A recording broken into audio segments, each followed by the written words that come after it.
Монголчуудын төр ёсны уламжилт баяр цагаан сар маш нарийн дэгж аягтай бөгөөд цагаан сараар зочин гишнээ дайлах эдээ ундааг эртнээс маш нарийн зохион байгуулалтаагаар бэлддэг.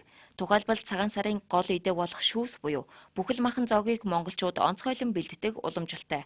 Учир нь ууц нь эдээ ундаа элбэг байхыг бэлэгддэг амны хишгийн илэрхийлэл гэж үздэг юм. Ууцны сүүл нь том байх тусмаа тухайн айлын нүнжиг буйныг илэрхийлдэг учраас айл бүр хамгийн том сүүлтэй ууцыг ширээний голд тавихыг эрхэмлэнэ. Хуучин уламжил ёсоор бол чанах ууцыг сонгохдоо өрх гэрийн тэргүүн болоод ахмад настай хүний нас сүүдэрт тохируулдаг. Өндөр настай хүн аль болох нас бие гүйцсэн хоньны ууцыг тавихыг эрхэмлдэг байсан бол одоо цагт аль бүр аль болох том сүүлтэй ууцыг сонгож бэлтгэх болсон. Нас бие гүйцсэн тарган эр хоньны ууцыг сээр, чөмөг, шаант зэргийн хамт өвлийн эхэн сард хөлдөөн зэхэж, битүүн буюу цагаан сарын шинэ нэгний өмнөх өдөр тусгайлан чанаж бэлтгэнэ. Хөдөөгийн малчин айлууд инхүү өөрийн хонин сүргээс хамгийн жилбтэй тарганыг нь сонгон ууцны маха бэлтгэдэг бол төв суурингийнхан махны худалдааны цэгүүдээс ууцны маха сонгох хэрэгтэй болно.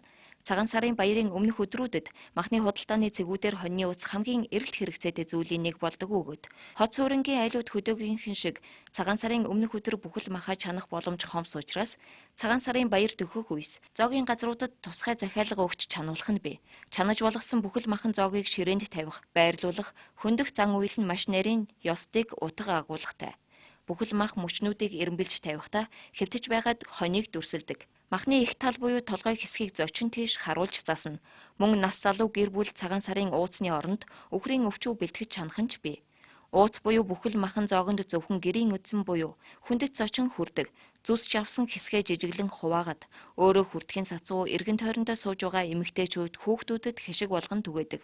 Ууцанд төрүүлж хүрсний дараа бусад маханд насны ирэмбээр хүрч зоглоно. Ууц махыг зөвхөн цагаан сараарч бус, хурим найр, насны ой гээд хүндэтгэлийн арга хэмжээний үеэр хэрэглэж болдог.